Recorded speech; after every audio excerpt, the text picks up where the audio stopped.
To the final press conference at the MGM Grand Las Vegas for Saturday night's welterweight title showdown between one of the boxing's premier pound-for-pound fighters, Terence Crawford, and the reigning WBO welterweight champion, Jeff Horn. The 8-bout card is going to be televised live in the U.S. on Espn Plus and on streaming live. The main event and co-main event start at 6:30 Pacific time, 9:30 Eastern time, with the remainder of the undercard at 3:30 Pacific time. Tickets are still available. The fight's at the MGM Grand Arena, and they're priced at $50. As everyone probably knows, Crawford is a former two-time world champion who relinquished his junior welterweight titles, former fighter of the year, and he's never been defeated in 32 professional fights. Horn is from Brisbane, Australia. He's going to make the second defense of his 147-pound title that he shocked the world with last summer when he defeated Manny Pacquiao in a unanimous decision in his home country of Australia. Now I'd like to turn over the press conference to Hall of Fame boxing promoter Bob Arum, the CEO of Top Rank, so he can talk about the main event and the undercard. Bob? Thank you very much, John. Pleasure to see all of you here. I want to thank the MGM for hosting this event. This is a great, great property. The arena is fabulous. It's a real great privilege to be here. Before I talk about the main event, I'd like to talk about the undercard, because the undercard is really loaded. In addition to the main event, we have 7 terrific fights, which features some of the best fighters, up-and-coming fighters in the world. First, in the first bout, we have a young man who will be making his second professional fight. He's fighting here in Nevada, which allows fighters to fight as young as 17. His name is David Kaminsky, the Lion of Zion. And Australians know, and a lot of Australians here, about Jewish fighters, because General Monash led the Australian troops in the First World War, and many credit the Australian troops for winning that war. So David will be fighting his second fight.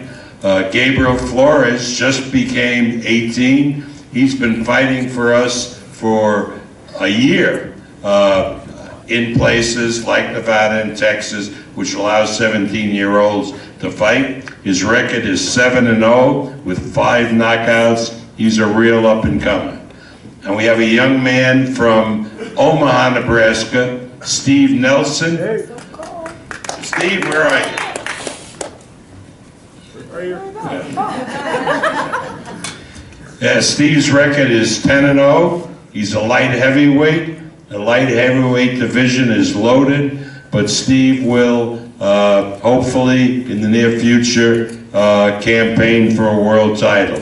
He's trained and managed by Bomac, right? You got it. I don't know him. Yeah. And then we have a young man he fights now out of Oxnard, California, but he's originally from St. Petersburg, Russia, the hometown of Vladimir Putin. I asked Igas, who sent him to you? Was it Vladimir or Donald? He didn't know. But Donishov is a hell of a fighter. He's 10-0, 140 pounds. He fights Starlys Perez, 33-3 for the NABF junior welterweight title. And then we have a young man, pure American, who we're very, very proud of. He won the silver medal in the Rio Olympics. His record is now 6-0. He is a real up-and-comer. Everybody expects him to be a future star in the sport of boxing. Stand up, Shakur Stevenson.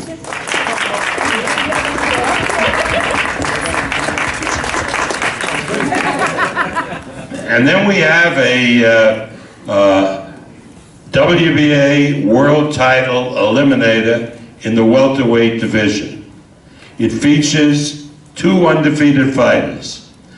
From Caracas, Venezuela, Frank Rojas, 22 wins, no defeats, 21 of those wins by knockout. And he fights a young man who is undefeated, record of 26 wins, no defeats, 17 knockouts, the pride of Phoenix, Arizona, a young man who is looking to fight the winner of this fight if he is successful on Saturday night. Please welcome Jose Benavides Jr. And finally, the co-feature event is a 10-round lightweight fight for the WBO Latino title, and it matches Antonio Moran of Mexico City, Mexico, record of 22 wins and 2 defeats, against the pride of Puerto Rico, Jose Pedraza, 23 wins, 1 defeat, 12 knockouts, a former champion. The winner of that fight looking forward to challenging Ray Beltran, the WBO lightweight champion. So it's a terrific undercard, John. I mean, people should come as early as possible to see all the events. And then we have the feature fight of the evening, a matchup matching the pride of Australia, the man who defeated Manny Pacquiao to win the WBO championship, a guy who's hard as nails, determined, a real bulldog in the ring, Jeff Horn, who fights against the man who was the king of the lightweights at 135, the king of the junior welterweights at 140, won all the titles at 140, considered by many experts the best pound-for-pound fighter in the world, Terence Bud Crawford of Omaha, Nebraska, in what should be a tremendous, tremendous fight. Now we're going to hear from a New Zealander who passes himself off as an Australian, and he's going to give his views on the title fight. Dean Lanigan. Dean? I'm not an Australian, I'm an honorary Queenslander. Look, it was about 4 or 5 years ago that Glenn Ruston and myself sat down to talk about signing Jeff Horn to my company and the career path we're going to have. And Glenn had a very, very big vision for Jeff. And vision 1 was that one day we're going to fill Suncorp Stadium with 50,000 people in a mega fight. And then we're going to go on and conquer the world. And the first part of that equation we've managed to achieve. You know, we put together a fight thanks to Bob Arum and the Queensland State Government and Brisbane City Marketing, where we managed to bring one of the best fighters of all time down to Queensland in front of 51,000 and managed to take away the belt. Now there's a lot of people coming down for that fight. Bob Sheridan amongst them said Top Rank haven't brought many here to lose, and that was true, they hadn't. And we knew that the Top Rank matchmakers had made a mistake in putting them in with Jeff Horn, and it turned out that that was the case. There's a lot of talk in this fight in the lead up to this thing, and we think that Top Rank have again erred, and the matchmakers have put Terence Crawford in with the wrong guy, and we're going to find that out on Saturday night. There's all sorts of reasons as to why we think that, and I guess it's going to play out on Saturday night, and we're going to find out why. Terence and Bomac over there obviously have different ideas, and it's going to be interesting to see what happens on Saturday night, because one of us is right. Dean, I have a question. This is Triple Crown weekend, and I'm wondering why you think you have a legitimate 2-horse race here, and can your fighter pull off the daily double by registering what would be monumental back-to-back upsets? Look, we think Jeff Horn is the bigger, stronger guy. We think he's the biggest, strongest welterweight in the division, full stop. He showed that against Manny Pacquiao. You know, if you weren't Teddy Atlas, you saw a fight where one of the all-time greats of the ring was thrown around like a rag doll. Jeff had some issues in round 9, but managed to come back and win round 10, 11 and 12 in what was a very courageous win. We think Jeff's bigger and stronger. We think he's got a very, we know he's unorthodox. And no one that Terence has sparred with can match what Jeff Horn brings to the rings and being unorthodox. He's not the world's prettiest fighter, but he's very, very effective. For a long time, Jeff and Glenn they do a thing called broken rhythm pressure. And what that means is the pressure just keeps coming and coming and coming, and the punch count just keeps going up and up and up. And we just think, you know, that Terence has come up too early, and we think that Jeff's going to take it out. Jeff's in the best shape we've ever seen him. A lot of the times, you know, I've been now promoting Jeff 4 or 5 years, and a lot of the times Jeff's had to cut 4, 4.5, sometimes 5 kilos to make weight. Now with a great dietitian, great exercise regime, we're only cutting a couple of kilos, so we think his strength is going to be in places that it's never been before. And in terms of technical ability, mate, I'm a student of the business of boxing. Glenn's a student of the actual boxing thing itself, but that's our view. Thanks, Dean. Now it's time to get to the press conference's main event, which has something to do with the fighters, but it's the war of words between the two trainers involved. There's been a lot said, and it's escalated in the days leading to the fight. Glenn Rushton trains the champion, and Glenn, I was wondering if part of your strategy in being so aggressive with some of the verbiage is to try to get the challenger mentally and maybe get him off his game plan and fight a more physical fight that might be in your favor. Is there psychological work there going on there? Not really. You know, if we had something to say, I would say it. It's as simple as that. You know, we have no ill feeling towards the Crawford camp. That applies to whether it's Brian or Terence themselves or any of their handlers. This is a fight. But if something happens, obviously we're a bit annoyed when the date changed. There was no evidence of any injury provided to us. We just heard of a bruised hand. As I said at the time, you know, if Jeff said we were pulling out or postponing the fight because he had a bruised hand, I would expect to cop some flack from that. So naturally, because as I said, Jeff gets a bruised hand every second day of the week, so we naturally had something to say. I think that was warranted, and they would expect a response of some kind. I think it was a valid response to say that we're disappointed, we're prepared, we're trained hard for April 14. So no, I don't think there's any real malice there. It's just, you know, things happen. Obviously, we make a comment, the media expect us to make a comment. We make a comment which we believe is warranted. I think it was warranted. I stand by that now, but as I said, we're looking forward to a great fight on Saturday night. This is a terrific bout, and I think the people are in for an absolute brilliant night. We know how competitive your fighter is, but sometimes will can only take you so far. When you're fighting a fighter the caliber of Bud Crawford, who's a highly skilled ring technician who can box and punch, tell us how will can overcome that. Firstly, I think we've got to go a bit further back than just the will. Just a little statistic here for what it's worth. Jeff's had 19 fights to date, and in those fights, if you look at the tally of the wins and losses of the people he's fought, okay, these are all the opponents that Jeff has fought.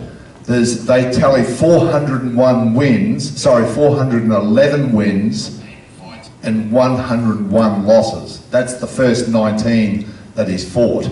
Just get that in your mind. 411 wins, 101 losses. I added up Terence Crawford's first 19 fights. It was 175 wins and 178 losses. Now, in those opponents that Jeff has fought, 12 of them have been world ranked. 12 of them. Okay, remember, this is a fighter who made the quarterfinals in the 2012 Olympics. The best effort by an Australian in over 20 years. Okay, he was ranked #1 with both the IBF and the WBO prior to fighting Manny Pacquiao, and held both of those belts. Okay, the Intercontinental in the IBF and the Intercontinental in the WBO. So we're talking about a fighter here. He doesn't just have to rely on will. He's a very, very competent, skillful boxer. Yes, his style may not be the silky smooth style we see from the very classy Terence Crawford, but Rocky Marciano wasn't that silky and smooth either. But look at his record. Okay, he was very effective, he had a great chin and he could hit like a mule. So can Jeff Horn. He has a great will, and if it comes down to a battle of spirits, and I think at some stage in this fight we all get tested, I back Jeff's spirit. He has a terrific spirit and he's incredibly competitive, but it goes a lot deeper, John, than just will. Thanks, Glenn.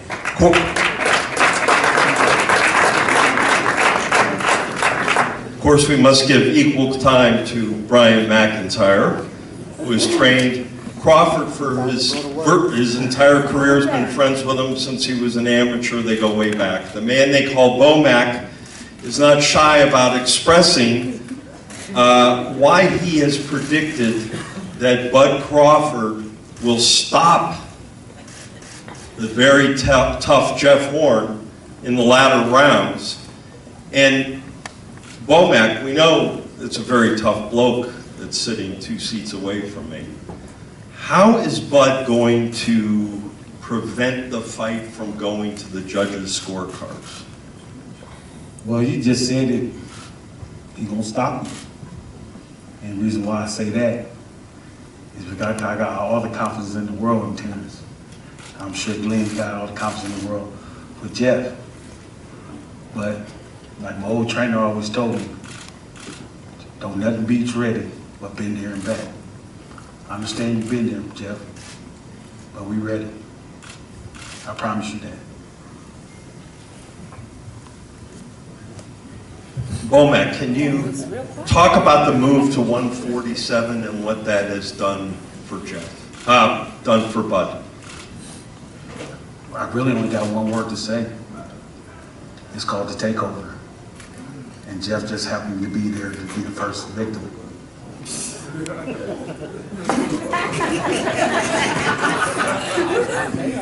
So you're predicting he's going to stop the champion?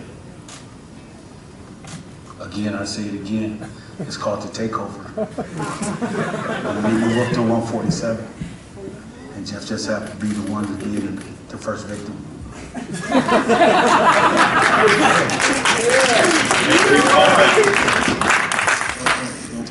Well, for more than a decade, Bud Crawford has let his flashing fist do the talking in the ring, and very few fighters have done it better.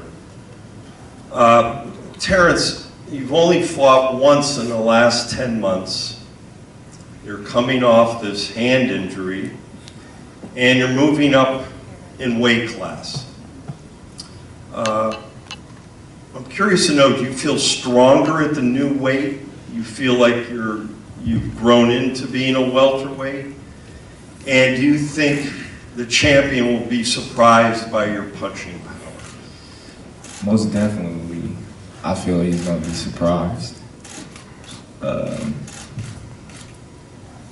He's viewing me as a small welterweight, and come fight night, he gonna see otherwise. I just felt like that's good for him.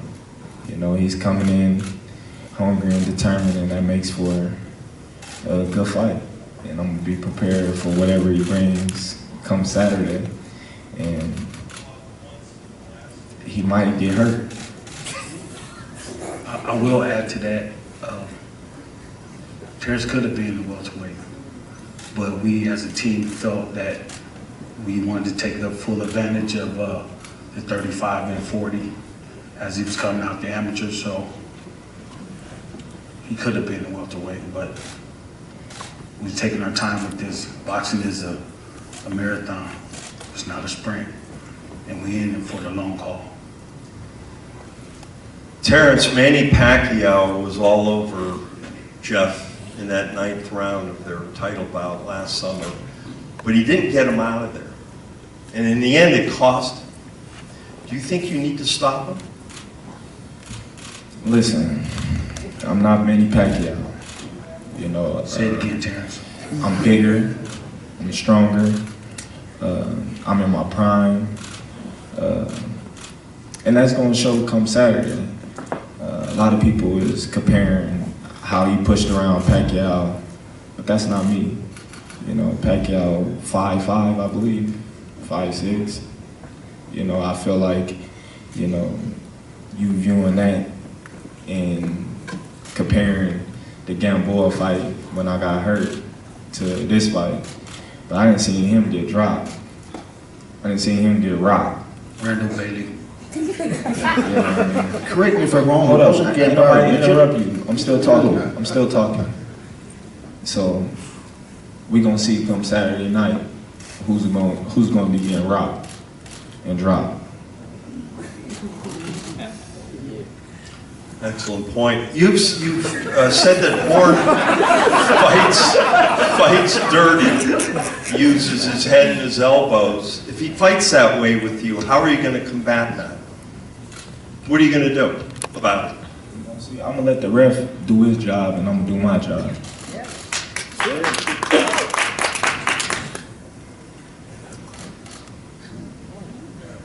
How do you overcome his will?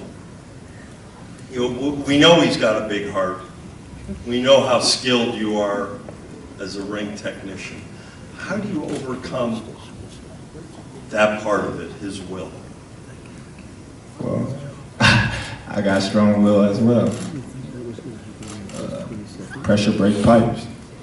You know, a lot of people came in the ring with me with strong will, and you know, they left with their tail tucked in. So I'm willing to go in there and do the same way now. You know, this is what everybody been waiting on. Terence Crawford to move up to 147, and I'm looking forward to putting on a great show come Saturday night. Thank you. Did you steal that line about pressure breaking pipes from Evander Holyfield? That's what he said before the Tyson fight leading up to it. It is what it is. You know, it's the truth. You know, they've been doing a lot of talking, and here we are 2 days away, and there's really nothing else to say. You know, I do my talking in the ring. Work time, y'all. Work time. Work time, y'all. Work time. Work time, y'all. Work time. Thank you, Terence. Finally, it's time to hear from the champion. A man who's believed he's not received the respect due after defeating Manny Pacquiao. I heard you say yesterday, Jeff, that you were surprised that you were the underdog going into this fight. How so? Look, I'm surprised I'm as big as underdog as I am for the fight. I'm not surprised that I am the underdog.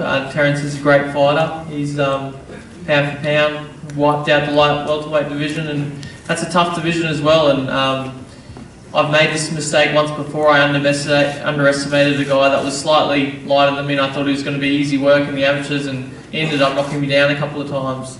I won't be making that same mistake with Terence. I know he's put on the size. He's going to be a nice, strong welterweight. I can't wait to get in there and prove the doubters wrong. I know everyone thinks that I've heard it before. I've heard I'm a chump. I've heard I'm a fraud of the welterweight division. I'm just there to prove everyone wrong. Goodbye. Are you of the opinion that unlike the Pacquiao fight, which was fought on your home soil before 50,000 countrymen, that you need to stop Bud Crawford to retain your title? Look, that guarantees the win, obviously, if you can knock the guy out. But if you search for it too much, that's when it doesn't come. So you can't just be looking for a knockout all the time. And I just got to fight the best fight I can and rely on just even scoring. I feel like back home it was even scoring, and I feel it will be the same here. Wondering how you've acclimated to the time change, the weather of Las Vegas, and dealing with nerves and retaining your focus since you've been there. Let's talk a little bit about that. Look, it's a lot different here than back home, that's for sure. We just come out of our winter and it's reasonably cold for us, but it's hot and dry here, and yeah, we just took a little bit of time to acclimatise. Been here for a while now, and I feel like I'm in rhythm, in good sleeping rhythm, good training rhythm. Everything's feeling good, weight's good. I've got no complaints, so I'm ready for fight time in a couple of days. Are you concerned about fighting on U.S. soil and having to deal with a crowd that could very well be pro-Crawford? No, because that's not under my control. I only worry about things that are under my control, and that's just myself and what I can do. I know it could be pro Terence Crawford out there. I am on American soil, but look, I've just got to fight my heart out, and that's all I can do. Thank you, Jeff. Thank you, Terence, to everybody up on the dais. Thanks for everybody coming to this final press conference. For credentialed media, lunch is served at the media center, and we'll see you fight night. Thank you. And tell them when the weigh-in is. Thank you. Where is the weigh-in and what time? Weigh-ins. 2:45 p.m. tomorrow, I believe it starts with the main event weighing in at 3:15 p.m. But that's just what I've What time heard. is it? Where? I believe it's 2:45 p.m. I understand that it's here. Okay, that was what I was understanding. The weigh-in was here at 2:45 for the undercard. It's going to the arena, is it? Arena. It's at the arena at 2:45. At the arena. At the arena. At the arena at 3:45 p.m. 2:45. 45. Yeah. Main event 3:15. All right, John. The fight can be seen in Australia and New Zealand. It'll be Sunday morning there on pay-per-view and closed circuit, but at bars and restaurants all over. In the United States, it will be shown on Espn Plus, one of the great apps. You can, people say, well, you shouldn't be charging. Well, we're really not charging because you can get the Espn Plus app for 7 days on a trial basis. And once you watch it, you're going to keep it forever.